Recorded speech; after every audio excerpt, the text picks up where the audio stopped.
So today we're going to be exploring dependent origination, and we're going to be reading from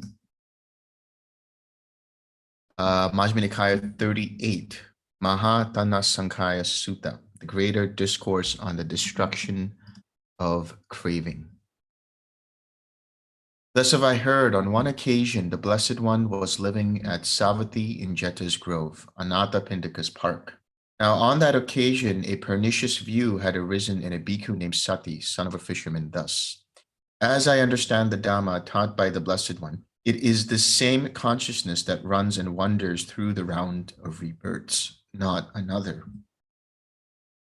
So this view that he has, that it's the same consciousness that runs and wanders through the round of rebirths and not another, it means that it is the same singular self or the same singular consciousness. There's no impermanence to consciousness. It does not arise and pass away. It only moves, transmigrates from one being to the next being. But this is a pernicious view, which means it's a wrong view, not the view that is understood as being rooted in the Dhamma. Several bhikkhus, having heard about this, went to the bhikkhu Sati and asked him, "Friend Sati, is it true that such a pernicious view has arisen in you?"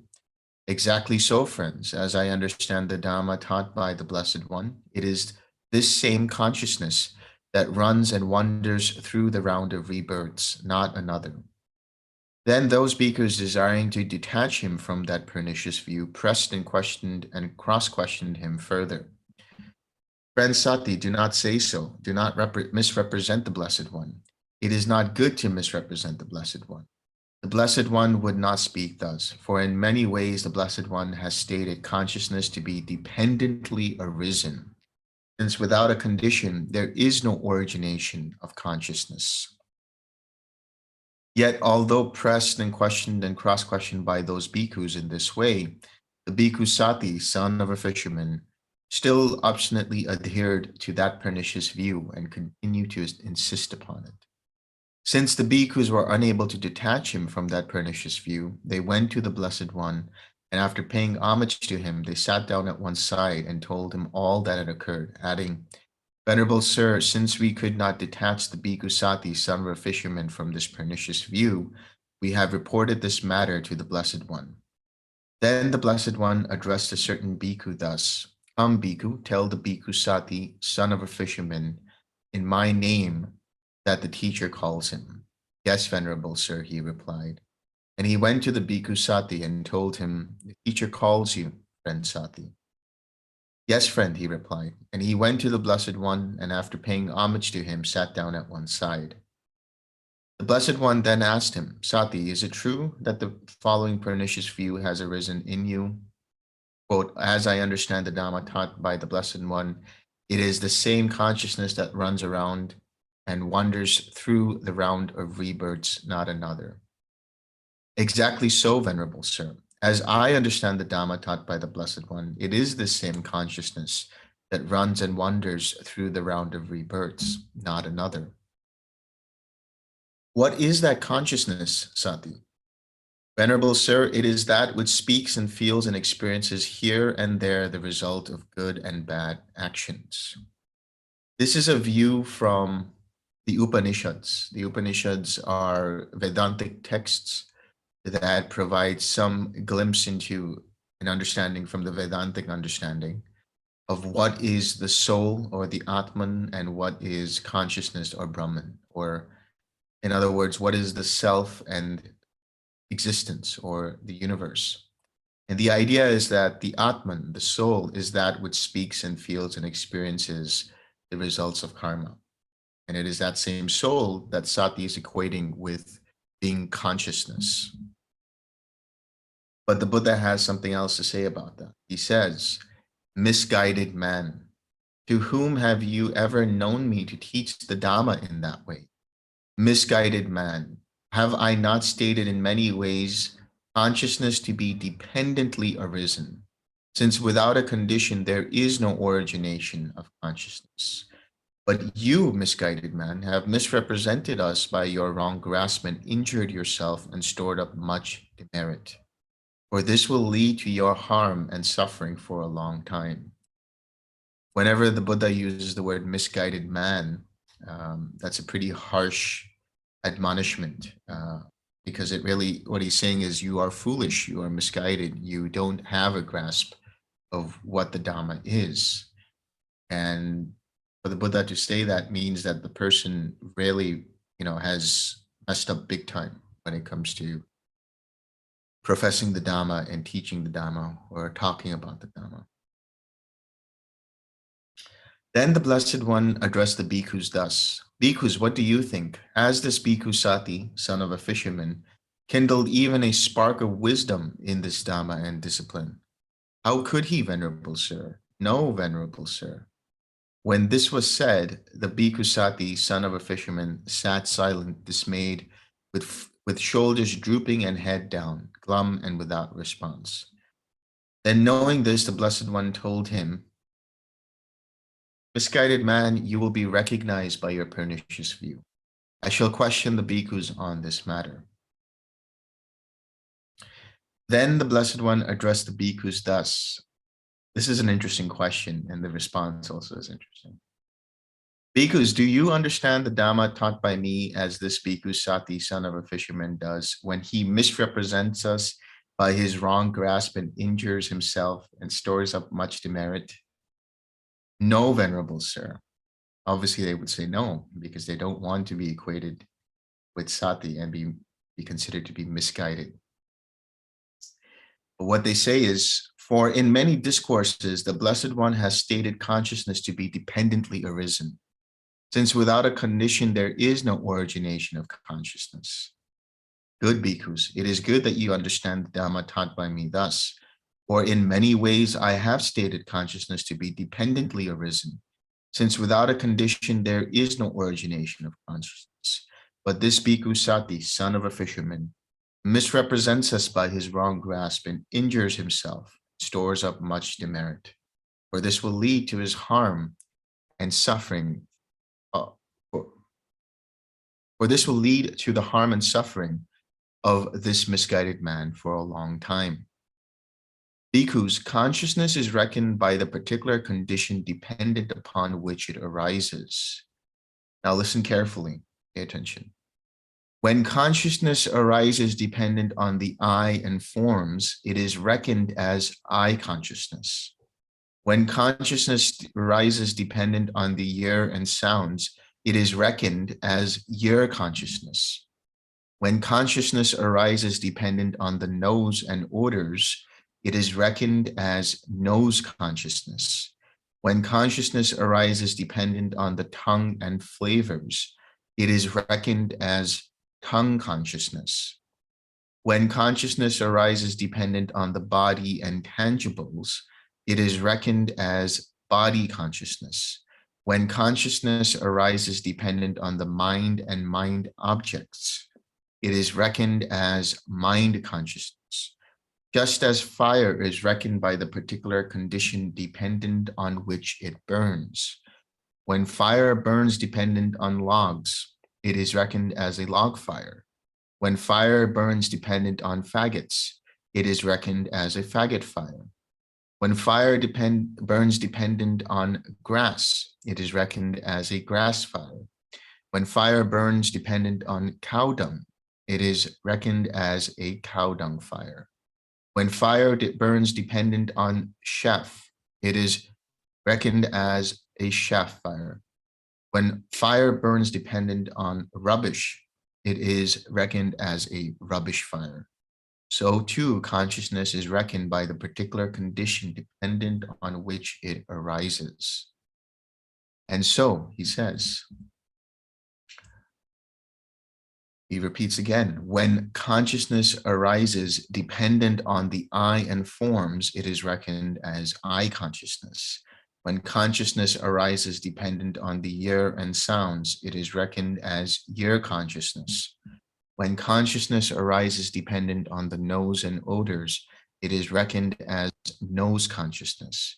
When consciousness arises dependent on the tongue and flavors, it is reckoned as tongue consciousness. When consciousness arises dependent on the body and tangibles, it is reckoned as body consciousness. When consciousness arises dependent on the mind and mind objects, it is reckoned as mind consciousness. So it's important to understand here before we continue that consciousness comes from the Pali word vijnana. Vijnana means two things. Well, it means one thing, but it's divided into two meanings or understandings of that same meaning. Vi means to divide or to be divided. And jnana means knowledge or the awareness of. So consciousness being vijnana means divided up between the ears, the eyes, the nose, the tongue, the body, and the mind. So in other words, consciousness is not this ethereal, independent entity, because consciousness is dependent upon mentality, materiality. It is dependent upon this mind and body for it to be arisen. If there was no mind or body, consciousness could not go forth. It could not arise. And there is an interdependency here. The mind and body would not be able to function without consciousness, but it is not the same consciousness that continues to run through the mind and body. It is arising and passing away, dependent upon every iota of experience. So whenever we talk about the I consciousness, we are saying that the I and form make contact, and dependent upon that, there is here I consciousness. And the meeting of these three, that is to say, the I, the form, and I consciousness is eye contact. Likewise for the rest of the six sense bases. So you have to reframe your understanding and see that when we talk about consciousness within the context of the Dhamma, we're not talking about anything other than the awareness of an experience, the bare knowledge of an experience. Dependent upon feeling, consciousness arises. Dependent upon contact, feeling, and perception, there's consciousness. There is this interdependency. There is this rotation between the three, especially feeling, perception, and consciousness. That's why when we say the cessation of perception, feeling, and consciousness, the reason we say there is no more consciousness, which is accurate because you have no awareness of what happened in that experience of cessation, is because consciousness was dependent upon the experience of the mind when you get deeper into the jhanas and the formless realms. Bhikkhus, do you see this has come to be? Yes, Venerable Sir. Bhikkhus, do you see its origin occurs with that as nutriment? Yes, Venerable Sir. Bhikkhus, do you see with the cessation of that nutriment, what has come to be is subject to cessation? So basically, he's talking about the Four Noble Truths. This has come to be. The origin of that is its nutriment. With the cessation of that nutriment is cessation of what has come to be. And of course, the way leading to it, it's implied, is the Eightfold Path. Bhikkhus, does doubt arise when one is uncertain thus? Has this come to be? Yes, Venerable Sir. Bhikkhus, does doubt arise when one is uncertain thus? Does its origination occur with that as neutral? Yes, Venerable Sir. Bhikkhus, does doubt arise when one is uncertain thus? With the cessation of that nutriment is what comes to be subject to cessation? Yes, Venerable Sir. So in other words, if anyone has doubts about or is unable to understand and is uncertain of what is the cause of something, what is its arising, what is its cause, what is the cessation of that, and what is the way leading to it, then there is a experience of doubt. There is non-understanding or non-grasping of what is the Four Noble Truths, or what are the Four Noble Truths. And that is basically ignorance. Bhikkhus, is doubt abandoned in one who sees as it actually is with proper wisdom? Thus, this has come to be. Yes, Venerable Sir. Bhikkhus, is doubt abandoned in one who sees as it actually is with proper wisdom. Thus, its origination occurs with that as neutral. Yes, Venerable Sir. Bhikkhus, is doubt abandoned in one who sees as it actually is with proper wisdom. Thus, with the cessation of that nutriment, what has come to be is subject to cessation. Yes, Venerable Sir. Bhikkhus, are you thus free from doubt here? This has come to be. Yes, Venerable. Bhikkhus, are you thus free from doubt here? Its origination occurs with that as nutriment. Yes, Venerable Sir. Bhikkhus, are you thus free from doubt here? With the cessation of that nutriment, what has come to be is subject to cessation. Yes, Venerable Sir. Bhikkhus, has it been seen well by you as it actually is with proper wisdom? Thus, this has come to be. Yes, Venerable Sir. Bhikkhus, has it been seen well by you as it actually is with proper wisdom? Thus, its origination occurs with that as nutriment. Yes, Venerable Sir.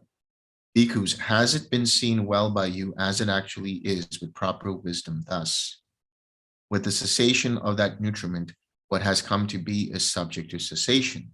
Yes, Venerable Sir. Bhikkhus, purified and bright as this view is, if you adhere to it, cherish it, treasure it, and treat it as a possession, would you then understand that the Dhamma has been taught as similar to a raft, being for the purpose of crossing over, not for the purpose of grasping? No, Venerable Sir. Bhikkhus, purified and bright as this view is, if you do not adhere to it, cherish it, treasure it, and treat it as a possession, would you then understand that the Dhamma has been taught as similar to a raft, being for the purpose of crossing over, not for the purpose of grasping? Yes, Venerable Sir. In other words, what the Buddha is saying is, yes, when you come to the understanding of dependent origination, because really what he's talking about is the arising of this, with the arising of one comes the arising of the other, with the cessation of one comes the cessation of the other. This is the understanding of dependent origination and dependent cessation, so to speak. But if you take that as a source of attachment, as a view to be held onto and cherished, then you've missed the point, because now you're taking that view as belonging to me, mine, or myself, and that Dhamma as being me, mine, or myself. But if you let go of even that and understand this whole thing to be an impersonal process to the point that you don't have any personal vested interest in the Dhamma even, you have no attachment to the Dhamma even, then you attain arahatship. So there's a story of Sariputta in the sutta about the Diganaka, that is Sariputta's nephew who comes to the Buddha. And the Buddha gives him a discourse on understanding feeling. I believe this is Majjhima Nikaya 74, Diganaka. And Sariputta is fanning the Buddha while listening to this discourse. And he realizes that the Buddha has no attachment even to the Dhamma. And it's understood that as soon as he understood that, Sariputta attained arahatship in between fanning the Buddha.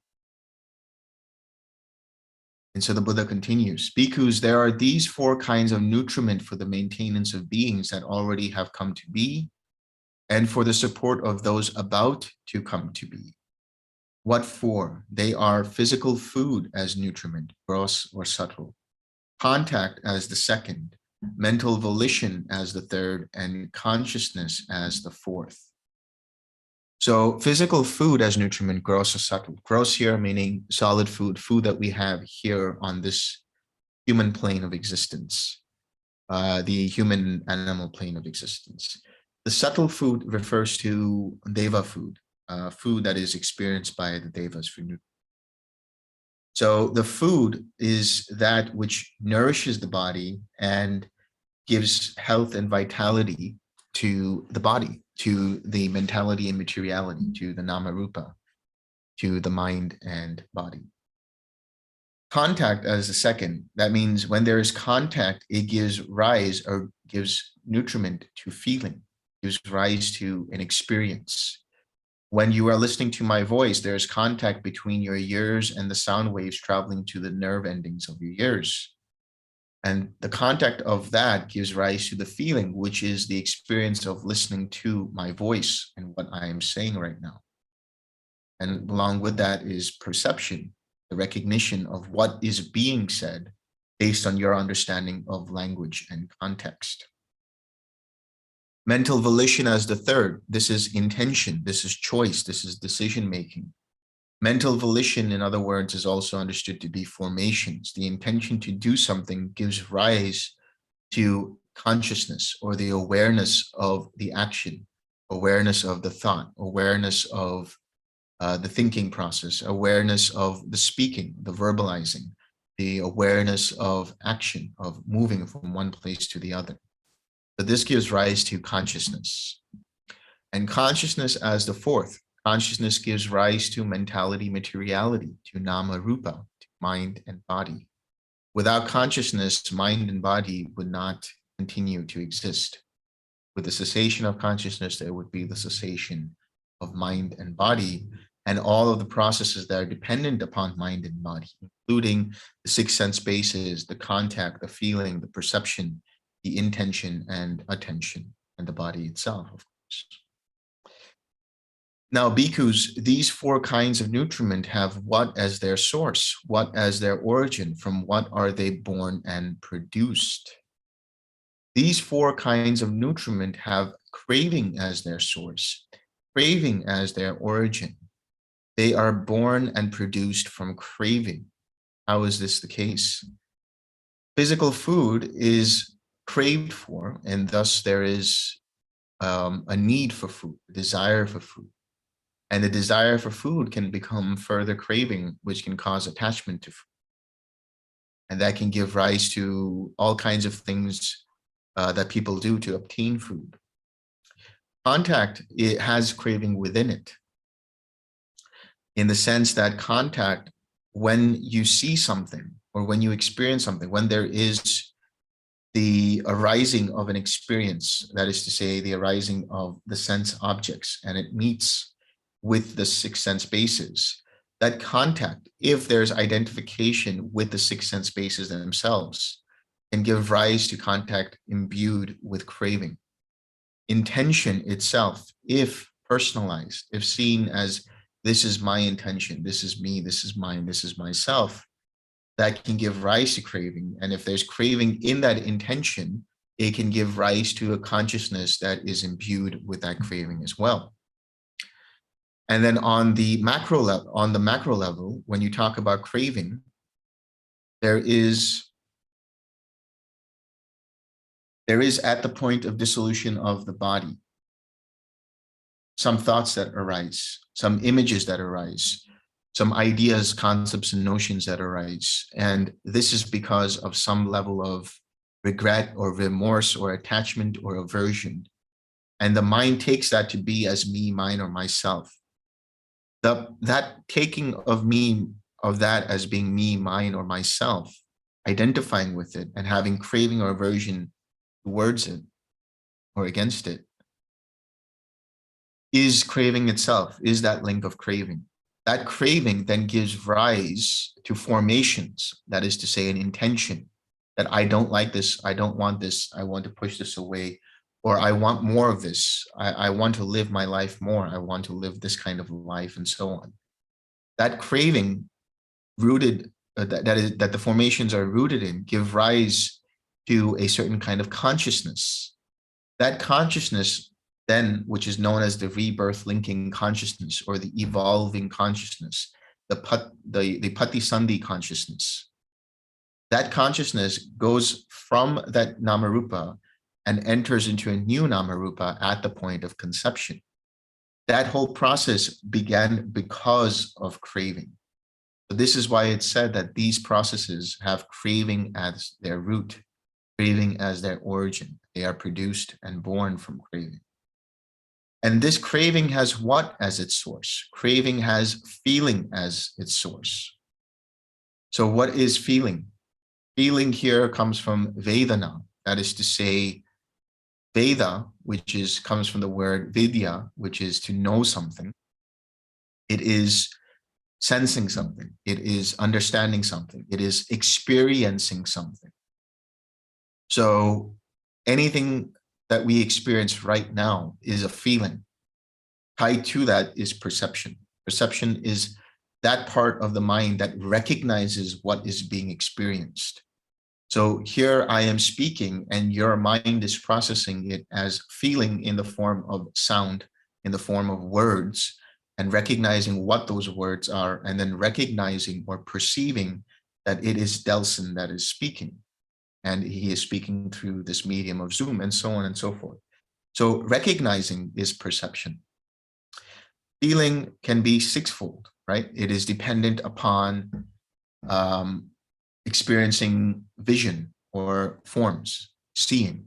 So feeling can be seen, feeling can be hearing, feeling can be smelling, feeling can be tasting, feeling can be touching, feeling can be thinking or pondering, or forms of creating ideas, or any kind of mental processes can be feeling. Thoughts are feeling. Feeling, and this feeling has what as its source? Feeling has contact as its source. As I said, contact is also sixfold. With the meeting of the form and the I, there is contact.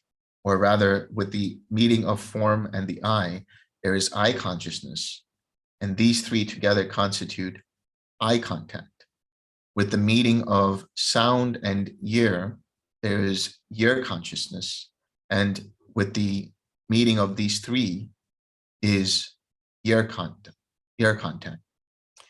Likewise, for smells and the nose, tastes and the tongue, the sensations of the body, whether it's temperature or pressure on the body or wind or clothing or any kind of tangible. And the meeting of that with the body brings up body consciousness. And the meeting of these three constitute body contact. Same with the mind. When you're meditating, you have the object of meditation, which is the metta, whatever it might be, and you have the mind. The joining of those two brings about mind consciousness. And together, these three are mind contact, which gives rise to the feeling of the meditation, of the experience of the jhana. Contact has what as its source? Contact has the sixfold base as its source. What is the sixfold base? That is to say, the eyes, the ears, the nose, the tongue, the body, and the mind. These constitute the sixfold base. And this sixfold base has what as its source? The sixfold base has mentality, materiality as its source. When we talk about mentality, what we're talking about are the processes of the mind. That is that they're made up of five things: contact, feeling, perception, intention, and attention. The mind has the potential to experience contact. The mind has potential to experience feeling. The mind has potential to experience perception. The mind has potential to experience intention, and the mind has potential to experience attention. So when we have contact, that is to say, the contact between the sixfold bases and its sense objects and the arising of the sense consciousnesses, that happens because of the fact that we have mind, that is mentality. When we have feeling, it is because we have mind that we can experience feeling. It is because of mind that we can experience perception and have intention and attention. Attention is through which consciousness flows. So these work in tandem together to create the experience. Materiality is the body itself. The body here is made up of the four great elements. That is to say, earth, water, fire, and air. Or in different ways of understanding, you could say that the body is made up of different kinds of states of matter. You have a solid state of matter, you have a liquid state of matter, you have a gaseous state of matter, and you have a plasma state of matter. Plasma here doesn't refer to plasma in the blood, but rather to heat, the fire element. And this mentality materiality has what as its source? Mentality materiality has consciousness as its source. So consciousness is, as we said, sixfold. There is the eye consciousness, the ear consciousness, the nose consciousness, the tongue consciousness, the body consciousness, and the mind consciousness. But consciousness also understanding from the macro level, when there is consciousness that arises and descends into a new nama rupa, into a new mentality materiality, there is then that new mentality materiality, which is dependent upon that consciousness which arises in it. And then once that consciousness dissipates, there's further arising and passing away of consciousnesses dependent upon the experience of that mentality materiality. That is why there is that interdependency. And this consciousness has what as its source? Consciousness has formations as its source. So formations are threefold. Formations come from the word sankhara. Sankhara means, sun means together, and kara means to do something. And so it's the coming together of something. So sankhara is the construction of things. Formations here means it creates the experience for you. It's the carrier of old karma. So when we experience formations, the only way we can understand the quality of formations is understanding the quality of our choices. If choices are inclining towards unwholesome states of being, then that means the formations that have arisen are rooted in craving, conceit, and ignorance. But if they're inclined towards a wholesome state of being, then they are void of any craving and void of possibly any ignorance and conceit. And the reason I say that is because eventually you have to let go of identifying even with the wholesome states of being, where you come to a point where the formations are utterly purified. And the formations are generally categorized into three. There is mental formation, there is verbal formation, and there is bodily formation. Mental formation gives the potential for the arising of feeling and perception. Verbal formation gives rise to thinking in verbalized form, meaning you think in words, think in speech, which then gives the intention to say something. And when you're listening to somebody and in wanting to respond to them, verbal formations arise to give rise to what you want to say, to express. So when you have an experience, there are mental formations giving rise to the experience through this process of dependent origination. Bodily formation is associated with breathing, but it can be associated with any physical movement. The intention to move from here to there is part of physical formations. There are other kinds of formations, but for the purpose of understanding dependent origination, we see them as threefold: mental formations, verbal formations, and bodily formations. And you might recall when we were talking about jhanas being levels of cessation, we also said that the second jhana is the cessation of verbal formations. The fourth jhana is the cessation of bodily formations. And the cessation of perception, feeling, and consciousness is the cessation of mental formations. And these formations have what as their origin, what as their source, from what are they produced, born and produced. Formations have ignorance as their source, ignorance as their origin. They are born and produced from ignorance. Ignorance comes from the word avijja, which means to not know something. And that not knowing means not understanding and experiencing the Four Noble Truths. So ignorance means lack of mindfulness. Anytime you are not mindful of an experience, every time your mind is distracted, it feeds back to ignorance. So whenever you are mindful and you 6R, you are carving away at craving, you are carving away at conceit, and you are carving away at ignorance. So if you see something as being me, mine, or myself, if you take the six sense bases, if you take the experience of the six sense bases as being me, mine, or myself, you're adding to the ignorance. But if you have attention rooted in reality, that is to say, you are seeing things as they really are and seeing them as being impermanent and therefore liable to cause dukkha and therefore not to be taken as self, every time you do that, you let go of ignorance. You have sharper mindfulness. So, bhikkhus, with ignorance as condition, formations come to be. With formations as condition, consciousness. With consciousness as condition, mentality, materiality. With mentality, materiality as condition, the sixfold base. With the sixfold base as condition, contact. With contact as condition, feeling. With feeling as condition, craving. Now, what is craving? Craving is understood as that tightness, that tension that you experience in the mind and body. Craving is that mind which says, I like this and I want more of it, or I don't like this and I don't want more of it, or I associate with this and therefore this is me, this is mine, this is myself.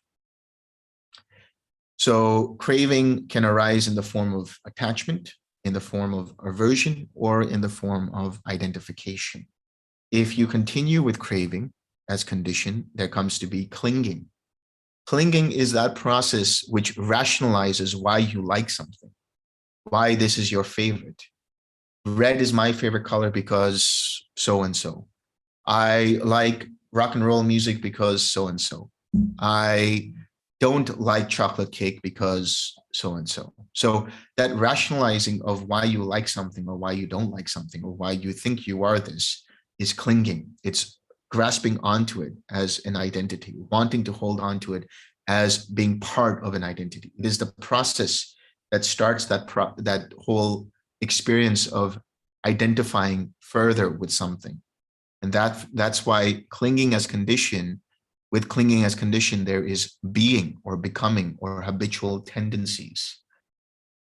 Being comes from the word bhava. Bhava also means existence, and it can also be understood as habitual tendencies. So in this process of feeling, when you see something, let's say you see chocolate cake, and let's say chocolate cake is definitely your favorite. So you crave for it. You crave for it and you enjoy it, but you want more. And you say, I like chocolate cake because when I was a young kid, my mother always bought me chocolate cake after we came back from school. And so now I associate with good memories. Clinging, therefore, is that process of associating with good and bad memories. So a lot of trauma that people experience, a lot of bad memories people experience, creates that process of clinging. If you let go of clinging, you can let go of a lot of suffering in the form of trauma, in the form of PTSD, and so on. But then from that clinging, you say, this is mine, this is me, this is myself. I only like chocolate cake. And so it is my chocolate cake, this being, this habitual tendency. So if somebody takes away that chocolate cake and you act in a way that is basically aversive and you get angry at that person, that's because of the habitual tendencies. So when you see the chocolate cake, your inclination to that chocolate cake is to go for it and buy it and eat it. That is being, that is habitual tendency. That is where the origin of identity is further made concrete. That is where the sense of identity is fully formed. And so on the macro level, when we talk about being or existence, we talk about it as threefold. If your inclinations are rooted in the sensual realms, then you will continue to take existence into sense realms. If you have an experience of jhana and become attached to any of the first four jhanas, then your mind will be inclined towards experiencing that jhana in a different state of existence. If your mind is inclined to or attached to the formless jhanas, then your mind will become or will have a tendency to cause existence in that new formless realm. So existence is also another way of understanding being on the macro level. So that which you continue to feed, that which you continue to see as me, mine, or myself and have attachment towards and cling towards, that gives rise to an existence in that particular realm. With being as condition, there is birth. Now, birth is understood in twofold, birth of new action. So now I have seen the chocolate cake, somebody takes away the chocolate cake from me and I get angry.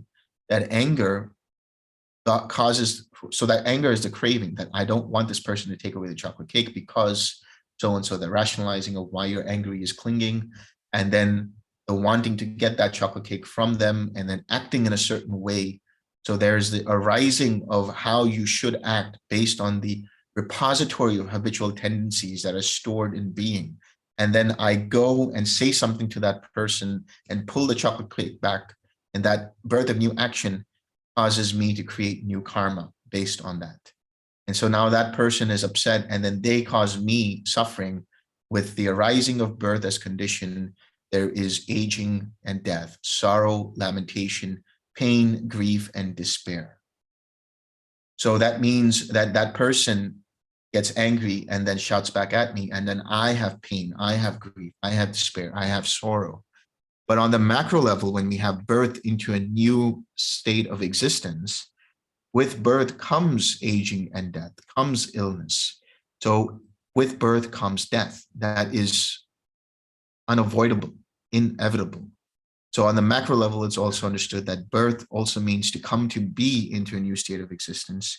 And with it, there is the inevitability of aging, of death, of illness, of sorrow, lamentation, pain, grief, and despair. Aging here means the decline of your sense faculties, the decline of your mind and body. Death is the ending and dissolution of that. Sorrow and lamentation. Sorrow is sadness. Sorrow is depression. Lamentation is, lamenting or crying over that grief. Pain is bodily pain or mental pain. Grief and despair have to do with restlessness and anxiety and worry and so on. Such is the origin of this whole mass of suffering. With birth as condition, aging and death come to be. So it was said, now bhikkhus, do aging and death have birth as condition or not? Or how do you take it in this case? Aging and death have birth as condition, Venerable Sir. Thus we take it in this case. With birth as condition, aging and death come to be. With being as condition, birth comes to be. So it was said, now bhikkhus, does birth have being as condition or not? Or how do you take it in this case? Birth has being as condition, Venerable Sir. Thus we take it in this case. With being as condition, birth comes to be. With clinging as condition, being comes to be, where habitual tendencies come to be. So it was said, now bhikkhus, do habitual tendencies have clinging as condition or not? Or how do you take it in this case? Being or habitual tendencies have clinging as condition, Venerable Sir. Thus we take it in this case. With clinging as condition, habitual tendencies come to be. With craving as condition, clinging comes to be. So it was said, now bhikkhus, does clinging have craving as condition or not? Or how do you take it in this case? Clinging has craving as condition, Venerable Sir. Thus we take it in this case. With craving as condition, clinging comes to be. With feeling as condition, craving comes to be. So it was said, now bhikkhus, does craving have feeling as condition or not? Or how do you take it in this case? Craving has feeling as condition, Venerable Sir. Thus we take it in this case. With feeling as condition, craving comes to be. With contact as condition, feeling comes to be. So it was said, now bhikkhus, does feeling have contact as condition or not? Or how do you take it in this case? Feeling has contact as condition, Venerable Sir. Thus we take it in this case. With contact as condition, feeling comes to be. With the sixfold base as condition, contact comes to be. So it was said, now bhikkhus, does contact have the sixfold base as condition or not? Or how do you take it in this case? Contact has the sixfold base as condition, Venerable Sir. Thus we take it in this case. With the sixfold base as condition, contact comes to be. With mentality, materiality as condition, the sixfold base comes to be. So it was said, now bhikkhus, does the sixfold base have mentality, materiality as condition or not? Or how do you take it in this case? The sixfold base has mentality, materiality as condition, Venerable Sir. Thus we take it in this case. With mentality, materiality as condition, the sixfold base comes to be. With consciousness as condition, mentality, materiality comes to be. So it was said, now bhikkhus, does mentality, materiality have consciousness as condition or not? Or how do you take it in this case? Mentality, materiality has consciousness as condition, Venerable Sir. Thus we take it in this case. With consciousness as condition, mentality, materiality comes to be. With formations as condition, consciousness comes to be. So it was said. Now, bhikkhus, does consciousness have formations as condition or not? Or how do you take it in this case? Consciousness has formations as condition, Venerable Sir. Thus we take it in this case. With formations as condition, consciousness comes to be. With ignorance as condition, formations come to be. So it was said. Now, bhikkhus, do formations have ignorance as condition or not? Or how do you take it in this case? Formations have ignorance as condition, Venerable Sir. Thus we take it in this case. With ignorance as condition, formations come to be. Good, bhikkhus. So you say thus, and I also say thus. When this exists, that comes to be. With the arising of this, that arises. That is, with ignorance as conditions, formations come to be. With formations as condition, consciousness comes to be. With consciousness as condition, mentality, materiality comes to be. With mentality, materiality as condition, the sixfold base comes to be. With the sixfold base as condition, contact comes to be. With contact as condition, feeling comes to be. With feeling as condition, craving comes to be. With craving as condition, clinging comes to be. With clinging as condition, habitual tendencies come to be. With habitual tendencies as condition, birth comes to be. With birth as condition, aging and death, sorrow, lamentation, pain, grief, and despair come to be. Such is the origin of this whole mass of suffering. But with the remainderless fading away and cessation of ignorance comes the cessation of formations. With the cessation of formations, the cessation of consciousness. With the cessation of consciousness, the cessation of mentality, materiality. With the cessation of mentality, materiality, the cessation of the sixfold base. With the cessation of the sixfold base, the cessation of contact. With the cessation of contact, the cessation of feeling. With the cessation of feeling, the cessation of craving.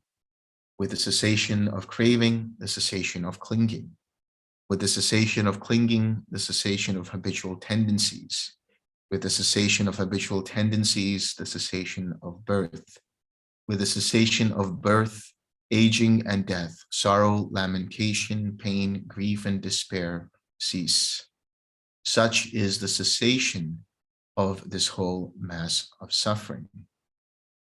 With the cessation of birth, cessation of aging and death comes the cessation of aging and death.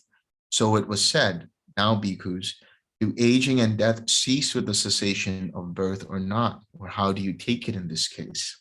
Aging and death cease with the cessation of birth, Venerable Sir. Thus we take it in this case. With the cessation of birth is a cessation of aging and death. With the cessation of being comes the cessation of birth. With the cessation of clinging is the cessation of being. With the cessation of craving is the cessation of clinging. With the cessation of feeling is the cessation of craving. With the cessation of contact, cessation of feeling. With the cessation of the sixfold base, the cessation of contact. With the cessation of mentality, materiality is the cessation of the sixfold base. With the cessation of consciousness, the cessation of mentality, materiality. With the cessation of formations, the cessation of consciousness. With the cessation of ignorance, the cessation of formations. So it was said, now, bhikkhus, do formations cease with the cessation of ignorance or not? Or how do you take it in this case? Formations cease with the cessation of ignorance, Venerable Sir. Thus we take it in this case. With the cessation of ignorance is a cessation of formations. Good, bhikkhus. So you say thus, and I also say thus. When this does not exist, that does not come to be. With the cessation of this, that ceases. That is, with the cessation of ignorance comes the cessation of formations. With the cessation of formations comes the cessation of consciousness. With the cessation of consciousness comes the cessation of mentality materiality. With the cessation of mentality materiality comes the cessation of the sixfold base. With the cessation of the sixfold base comes the cessation of contact. With the cessation of contact comes the cessation of feeling. With the cessation of feeling comes the cessation of craving. With the cessation of craving is the cessation of clinging. With the cessation of clinging is the cessation of habitual tendencies. With the cessation of habitual tendencies, the cessation of birth. With the cessation of birth, aging and death, sorrow, lamentation, pain, grief, and despair cease. Such is the cessation of this whole mass of suffering. Bhikkhus, knowing and seeing in this way, would you run back to the past thus? Were we in the past? Were we not in the past? What were we in the past? How were we in the past? Having been what did we become in the past? No, Venerable Sir. Why is that? Because you see this whole process as being impersonal. Was there a self in the past or was there a self now? You're not thinking about those terms in that sense. Was I in the past? Was I not in the past? What was I in the past? How was I in the past? And so on. Because you see this whole process being caused by dependent origination. You see the arising of this comes the arising of that. The cessation of this comes the cessation of that. You can't say that the self arises and ceases. Then it can't be called a self, because the idea of a self is that which is always permanent, always unchanging. But what we can see is that there have been the arising of different causes and conditions that create situations and circumstances through the process of reactions, through feeling, craving, clinging, being, and so on. But if we cease the being, if we cease the habitual tendencies, we no longer have the birth of new action. When we no longer have the birth of new action, we no longer have further karma that will become old karma to be experienced. And so when we talk about old karma and we talk about new karma, old karma is all that which is to be felt and experienced. It is unavoidable and inevitable. But that is dependent upon the birth of new actions in previous moments before that old karma can be. So old karma is everything from formations all the way up to feeling. It is to be felt and experienced. But if you crave for it, if you push it, if you pull it, if you identify with it, then there will be craving. If you further rationalize why you do that, then there will be clinging. If you have a repository of habitual tendencies, then there will be being.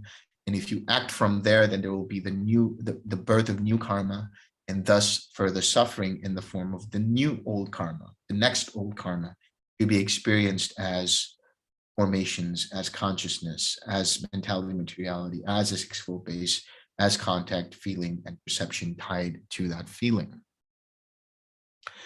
So in the context of meditation, whenever you see a hindrance, that is old karma to be experienced and felt, because you had done something in the past that caused that hindrance to arise, the breaking of a precept. But if you push it, if you pull it, if you control it, if you do anything with it, you are only further going to strengthen that karma as new karma to be experienced in the next moment or in the next subsequent moment. So how do you deal with it? With right effort, seeing it for what it really is, impersonal, liable to cause dukkha, and therefore not to be considered as self and to be let go of. Using the 6R process to let go of it so that no craving further arises, no clinging further arises, no being further arises, no birth further arises, and that is the cessation of suffering. No, Venerable Sir, knowing and seeing in this way, would you run forward into the future thus? Shall we be in the future? Shall we not be in the future? What shall we be in the future? How shall we be in the future? Having been what shall we become in the future? No, Venerable Sir. Why? because even that sense of self doesn't arise in the future. It's all happening as a result of your choices now in any given moment. If you incline your mind towards grabbing onto an experience as being me, mine, or myself, even when you're practicing meditation and you have an experience of jhana, you have an experience of infinite space, you have an experience of compassion, you have an experience of equanimity, you have an experience of neither perception or non-perception, you have an experience of the quiet mind. If you hold on to that, if you try to get enamored by the formations that arise as being mine, me, mine, or myself, and see where they head, you're taking that to be self. And by doing so, you are causing further renewal of being. And therefore, you are causing further renewal of feeling and perception, rather than the cessation of perception and feeling, which is what your mind should incline to so that it experiences the unconditioned. Knowing and seeing in this way, would you now be inwardly perplexed about the present thus? Am I not? What am I? How am I? Where has this being come from? Where will it go? No, Venerable Sir. Why? Because you see, even in this moment, when you're listening to me, there is no listener. There's a series of things happening. There is the sound waves making contact with the nerve endings in your ear, creating the feeling. Now, if you choose to identify with that, then that is the choice to cause that will create craving. And if you choose to rationalize that as being me, mine, or myself, then that will cause clinging, and that will create or add to the repository of habitual tendencies. But if you see what I am saying as being just an impersonal process, then you don't cause any attachment to what is being said. The mind processes it, but there is no me there listening. There is no I am there listening. It is all just a series of impersonal causes and conditions through the process of formations, through the arising of consciousness and the mentality of materiality, through the arising of the sixfold base, through the process of contact, feeling, and perception tied to that. Bhikkhus, knowing and seeing in this way, would you speak thus? The teacher is respected by us. We speak as we do out of respect for the teacher. No, Venerable Sir, knowing and speaking in this way, would you speak thus? The recluse says this, and we speak thus at the bidding of the recluse. No, Venerable Sir. Knowing and seeing in this way, would you acknowledge another teacher? No, Venerable Sir. Knowing and seeing in this way, would you return to the observances, tumultuous debates, and auspicious signs of ordinary recluses and Brahmins, taking them as the core of the meditative practice? No, Venerable Sir. Do you speak only of what you have known, seen, and understood for yourselves? Yes, Venerable Sir. In other words, you speak from experience. Right now, we are giving a talk on dependent origination, but you don't need to accept it. All you have to do is understand it and see for yourself. And so you can only speak from experience. Anything outside of that would not be speaking from experience, and therefore it would just be parroting what others have said, what other teachers have said. This is an important lesson to understand. Somebody can guide you through the practice. Somebody can guide you through the jhana practice and through everything. And you can talk about it all day and all night long, but you won't actually have the experience. I can tell you all about the taste of sugar. I can tell you about its chemical compositions. I can tell you about its mass. I can tell you about what happens when you dissolve it in water. I can tell you what happens when you add it to this, or what happens when you mix it with this flavor, and so on. But that's not going to let you know what it tastes like. Only you will know when you put sugar on your tongue, and you'll understand what it tastes like. So this process of dependent origination is not to be memorized, is not to be only memorized, I'll say, because it is good to understand it and recognize it and memorize it, and then be able to see it when it actually happens. Then you're able to see in your daily living, here is the feeling. Now I'm in the shopping mall, I'm in the grocery store, and now here I am waiting in line. My mind is thinking this, or the mind is thinking this, and this is the feeling. Now the mind is grabbing onto it. I will let go using the 6R process. This is how, when you continue to use the 6R process, you yourself start to experience what is contact, what is feeling, what is perception, what is intention, what is craving, what is clinging, what is being. And when you let go of being, you let go of the potential for new birth of action. But you cannot recall the birth of that new action in the form of a thought, or in the form of the word that you speak, or in the form of an action. You can't call it back. But you can cease being when you cease clinging by 6Ring any clinging. You can cease the birth of that new action by ceasing habitual tendencies. You can cease that habitual tendencies by 6Ring the clinging. You can cease the clinging by 6Ring the craving. You can cease the craving by 6Ring the identification with the feeling and coming back and understanding that feeling as being impersonal and therefore as being impermanent and therefore not worth holding on to and therefore not to be taken as self. Good bhikkhus, so you have been guided by me with this Dhamma, which is visible here and now, immediately effective, inviting inspection, onward leading to be experienced by the wise for themselves. For it was in reference to this that it has been said, bhikkhus, this Dhamma is visible here and now, immediately effective, inviting inspection, onward leading to be experienced by the wise for themselves. Now we're going to get into the macro level, the understanding of rebirth from one life to the next. Bhikkhus, the descent of the embryo takes place through the union of three things. Here, there is the union of the mother and father, but the mother is not in season. And the Gandhava, that is to say, the new consciousness that is to descend, is not present. In this case, no descent of an embryo takes place.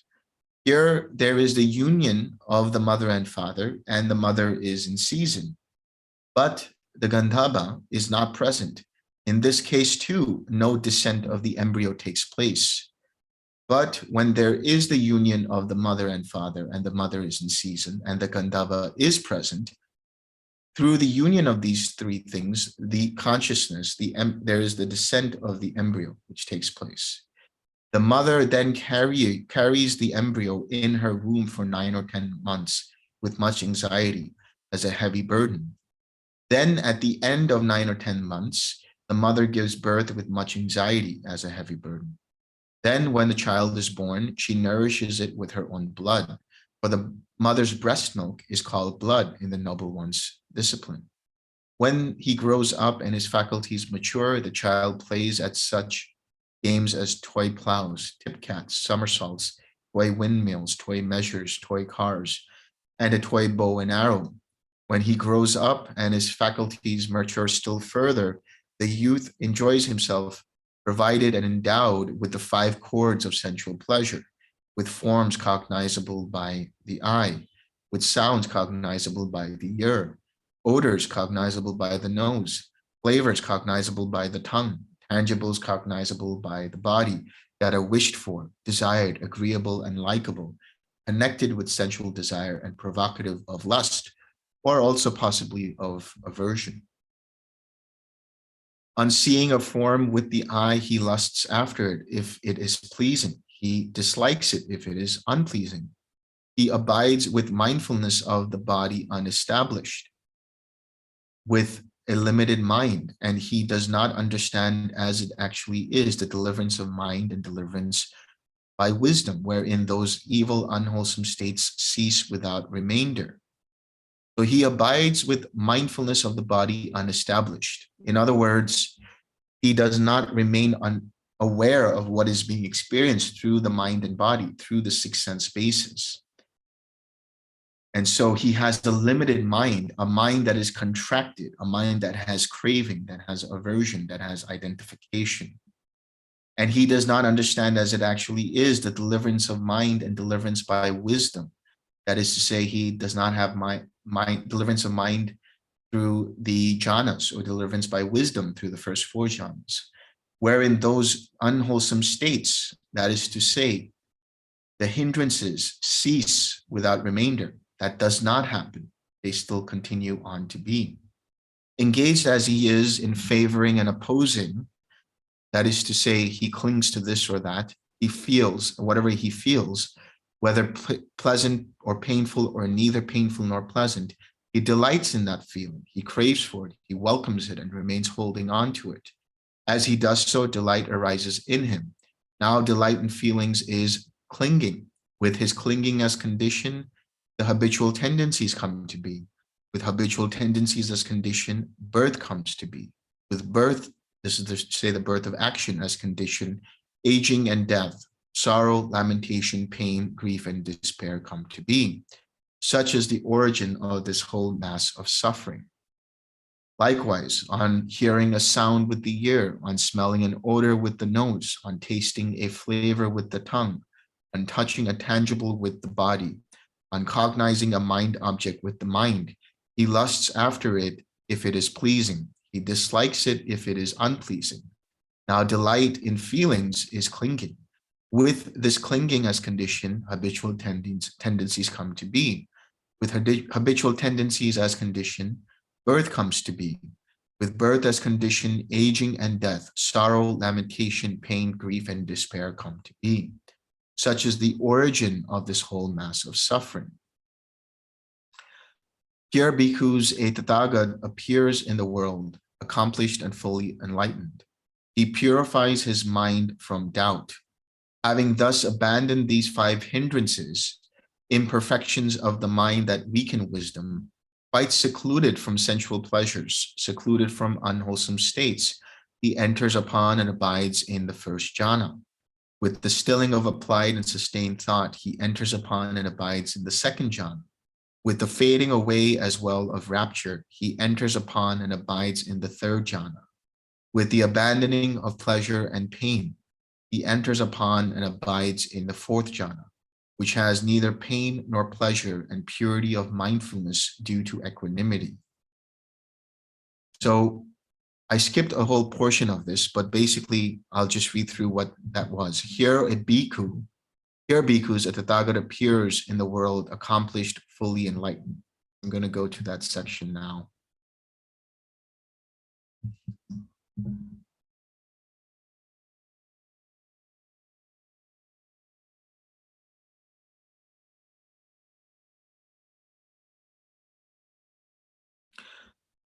A Tathagat appears in the world, accomplished, fully enlightened, perfect in true knowledge and conduct, sublime knower of worlds, incomparable leader of persons to be tamed, teacher of gods and humans, enlightened, blessed. He declares this world with its gods, its maras, and its brahmas, this generation with its recluses and brahmins, its princes and its people, which he himself has realized with direct knowledge. He teaches the Dhamma good in the beginning, good in the middle, good in the end, with the right meaning and phrasing, and he reveals a holy life that is utterly perfect and pure. A householder or householder's son or one born in some other clan hears that Dhamma. Well, in this case, it could be also a daughter. But on hearing the Dhamma, they acquire faith in the Tathagat. Possessing that faith, they consider thus: household life is crowded and dusty. Life gone forth is wide open. It is not easy while living in a home to lead the holy life, utterly perfect and pure as a polished shell. Suppose I shave off my hair, put on the yellow robe, and go forth from the home life into homelessness. On a later occasion, abandoning a small or large fortune, abandoning a small or large circle of relatives, they shave off their hair, puts on the yellow robe, and goes forth from the home life into homelessness. Having gone forth and possessing the bhikkhu's training and way of life, abandoning the killing of living beings, they abstain from killing living beings.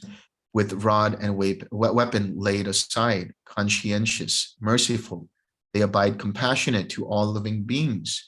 Abandoning the taking of what is not given, they abstain from taking what is not given. Taking only what is given, expecting only what is given. Not by not stealing, they abide in purity. Abandoning incelibacy, They observe celibacy, living apart, abstaining from the vulgar practice of sexual intercourse. And of course, they abandon sensual misconduct as well. Abandoning false speech, they abstain from false speech. They speak truth, adhere to truth, are trustworthy and reliable, one who is no deceiver of the world. Abandoning malicious speech, they abstain from malicious speech. They do not repeat elsewhere what they have heard here in order to divide those people from these, nor do they repeat to these people what they have heard elsewhere in order to divide these people from those. Thus, they are one who reunites those who are divided, a promoter of friendship, who enjoys concord, rejoices in concord, delights in concord, a speaker of words that promote concord. Abandoning harsh speech, they abstain from harsh speech. They speak such words as are gentle, pleasing to the ear, and lovable, as go to the heart, as are courteous, desired by many, and agreeable to many. Abandoning gossip, they abstain from gossip. They speak at the right time, speak what is factual, speak on what is good, speak on the Dhamma and the discipline. At the right time, they speak such words as are worth recording, reasonable, moderate, and beneficial. They abstain from injuring seeds and plants. They practice eating only one meal a day, abstaining from eating at night and outside the proper time. They abstain from dancing, singing, music, and theatrical shows. They abstain from wearing garlands, smartening themselves with scent, and embellishing themselves with unguents. They abstain from high and large couches. They abstain from accepting gold and silver. They abstain from accepting raw grain. They abstain from accepting raw meat. They abstain from accepting women and girls. They abstain from accepting men and women slaves. They abstain from accepting goats and sheep. They abstain from accepting fowl and pigs. They abstain from accepting elephants, cattle, horses, and mares. They abstain from accepting fields and land. They abstain from going on errands and running messages. They abstain from buying and selling. They abstain from false weights, false metals, and false measures. They abstain from accepting bribes, deceiving, defrauding, and trickery. They abstain from wounding, murdering, binding, brigandage, plundering, and violence. They become content with robes to protect the body and with alms food to maintain the stomach. And wherever they go, they set out taking only those with them. Just as a bird, wherever it goes, flies with its own wings as its only burden, so too the bhikkhu becomes content with robes to protect the body and with alms food to maintain the stomach. And wherever they go, they set out taking only those with them. Possessing this aggregate of noble virtue, they experience within themselves a bliss that is blameless. So in other words, it's important to see that there is samadhi, but what is samadhi predicated upon? It is predicated upon sila, upon wholesome qualities of mind, wholesome actions, wholesome speech, wholesome behavior, wholesome thoughts and intentions. If you don't cultivate wholesome actions, wholesome speech, wholesome intentions, then the mind is prone to become agitated. And when the mind becomes agitated, it is not conducive for samadhi practice. It is not conducive for experiencing any of the jhanas, and therefore it is not conducive for experiencing insight or experiencing nibbana, experiencing the unconditioned. Now I'm going to go back.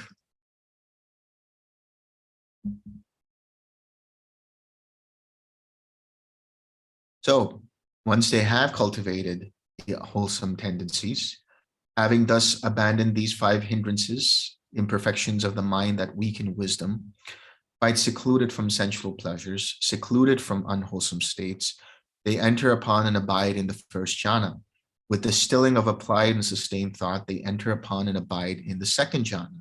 With the fading away as well of rapture, they enter upon and abide in the third jhana.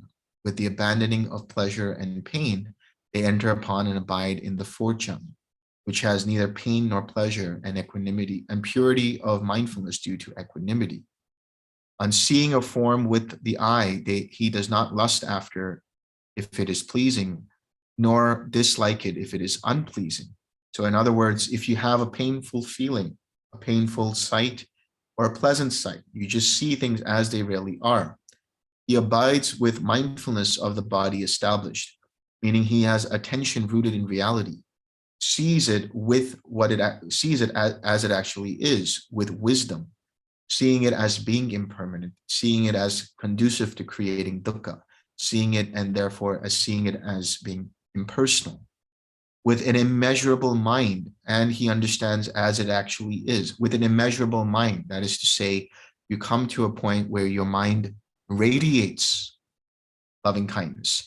So whatever it is you see, pleasant, painful, or neither painful nor pleasant, you see it as it actually is, and you have a mental condition that is imbued with immeasurable loving kindness, or immeasurable compassion, or immeasurable equanimity or joy, depending upon the situation, which means you're ever mindful of the body, of the mind, of feelings, and of objects, of phenomena. And so he understands as it actually is, with deliverance of mind and deliverance by wisdom, wherein those unwholesome states cease without remainder.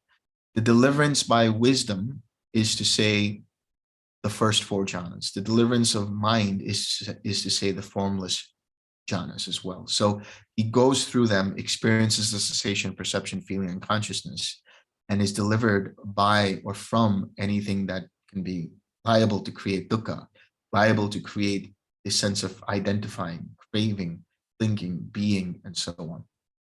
Having thus abandoned favoring and opposing, whatever feeling he feels, whether pleasant or painful, or neither painful nor pleasant, he does not delight in that feeling, welcome it, or remain holding onto it.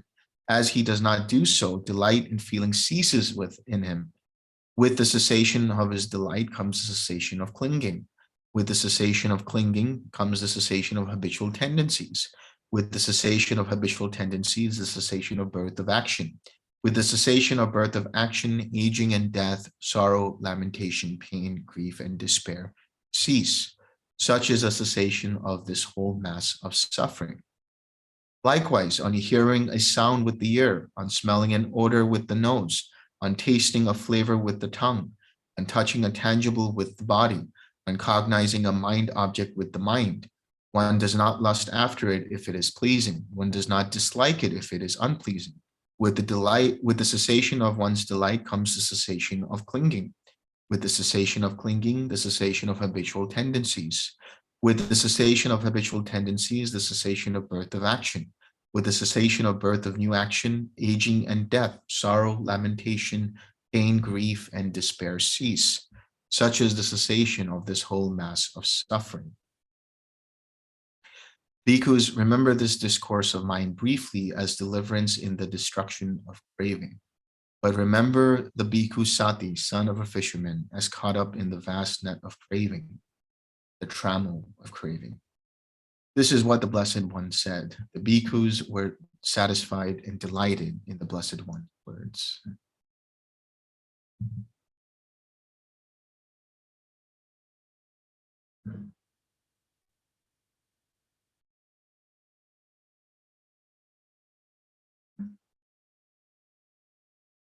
Does anybody have any questions?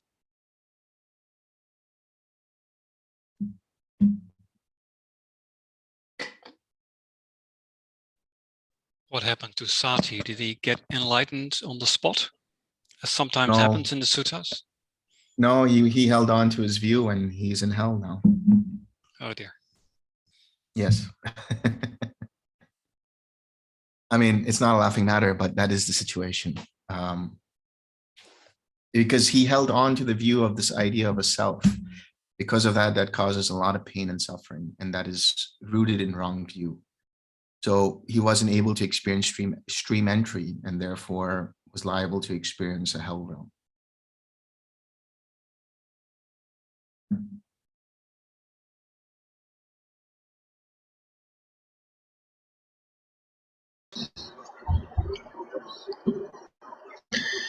I have a question. So, when you talk about the impersonal processes that we watch, why is the process impersonal? Is it because it's not part of the self, or is it because there is no self? Could you explain it a little bit better? Yeah, impersonal means that which cannot be considered self. I mean, if you point out to something, so we have to understand, what does that mean, self? It comes from the word atta in Pali, or atman in Sanskrit. So the idea of an atman is one that is a soul that is unchanging, that is always permanent, that is always happy, that is always blissful, that is eternal. So with that as the touchstone, with that as the benchmark, if you go through the whole process of your body and your mind, of contact, of feeling, of perception, you will see that they are always arising and passing away. And if they're always arising and passing away, they are liable to experience not only happiness, but they're also liable to experience dukkha. Therefore, they cannot be considered to be self in the way that is traditionally understood. And that's why this whole process is not self, is impersonal.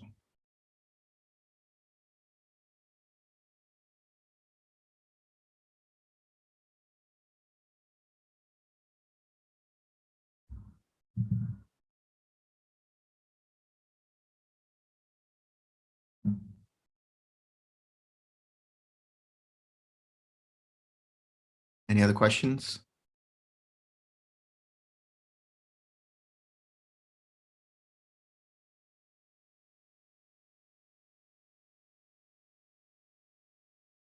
I have one question. What is if somebody takes, like, okay, nobody's really taking rebirth. It's a process of craving that is is responding to certain conditions, and then it kind of unfolds. So how come it is the result is a single person that experiences past, like the process evolves into one person? Why wouldn't, let's say, that craving take the process of more than one person? You know, it always seems to take the form, let's say, someone who's a stream enterer has, what is it, like up to 7 rebirths or so? How come is it the process takes the form of a single person rather than maybe 2 people or more? Yeah. Because when we talk about formations, they belong to the stream of choices and conditions. And that intention then gives rise to not necessarily a permanent consciousness, but a singular consciousness that descends in the Namarupa. Because it cannot give rise to multiple consciousnesses at the same time. There's always simultaneous consciousnesses arising and passing away in one life, but they're arising one after the other.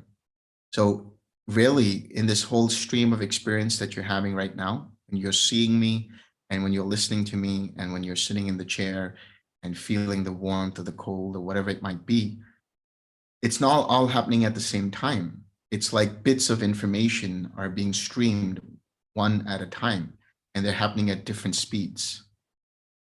So in the same way, when consciousness arises, it's only happening dependent upon the contact that happens. So when there's contact with the ear and sound, there will be the arising of that sound consciousness. Now, on the macro level, when you have formations that arise, there is just one consciousness that transports those formations, that transport those intentions. Formations come in a bundle. They don't arise individually. They come in bundles. You have physical formations, you have verbal formations, and you have mental formations. So when that craving is there at the dissolution of that life, the formations that are rooted in that craving all come together to produce one singular consciousness that links from that birth to the next birth.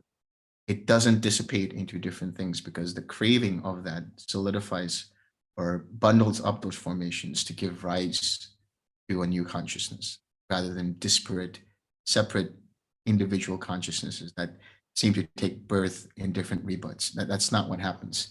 It always is going to be where it's going to happen one thing at a time. Same way, you have one consciousness at a time arising and passing away, dependent upon the stream of bits of information in the different sense bases. In the same way, it'll always be one life at a time, at least from one life to the next life.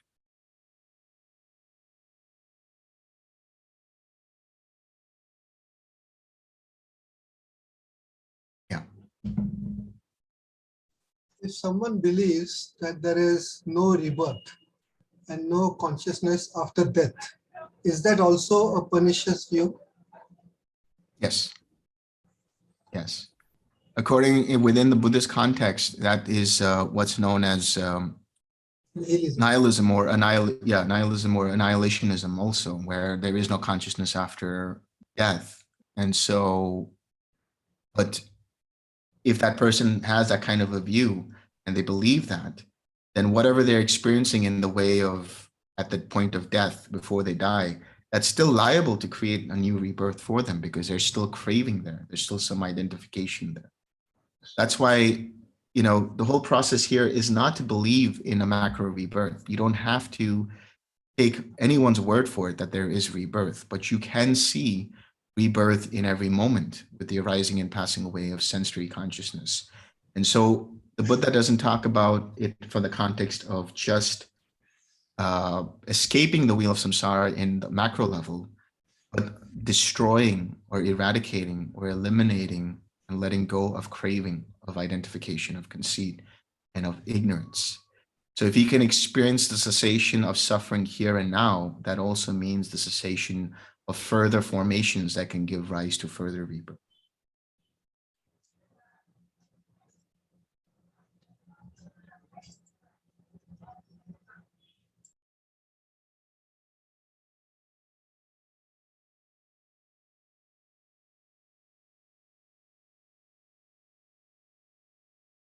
Any last questions?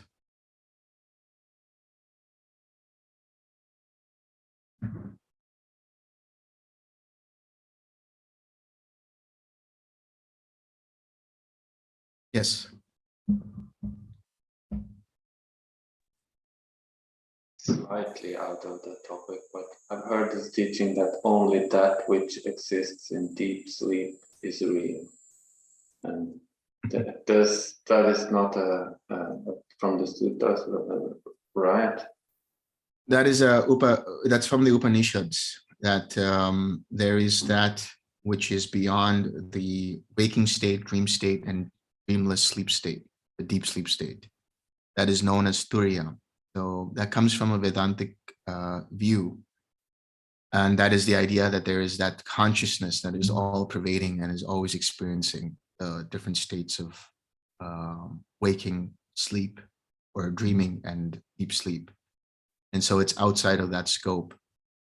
But the question here is, okay, if we say that that is the case, how is that consciousness being experienced? Through what medium is it being experienced?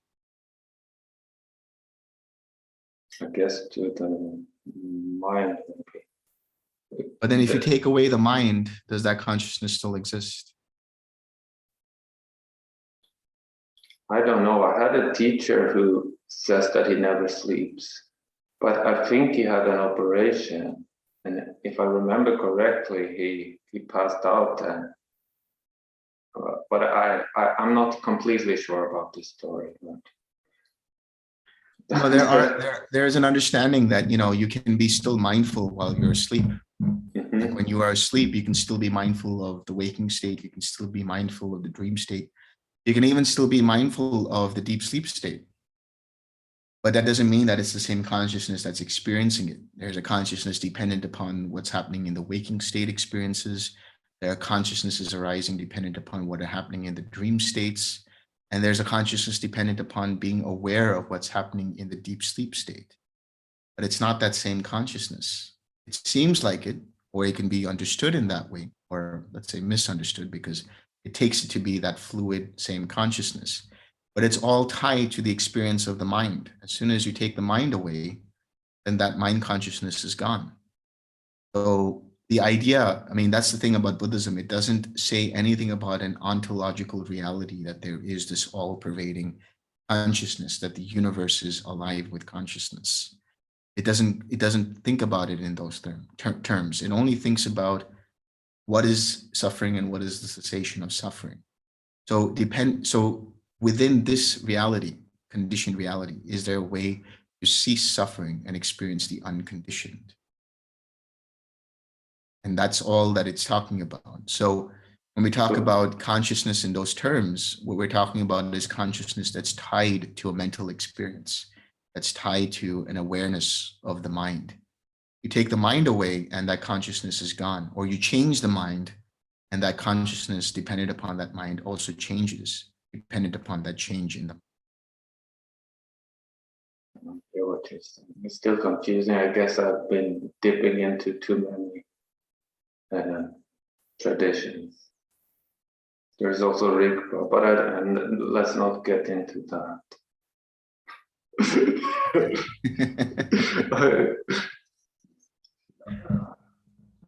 Well, yeah, I mean, I have to see for myself that it's much better. Yeah.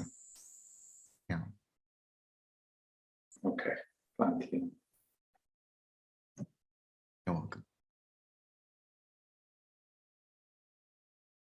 Any last questions before we wrap up?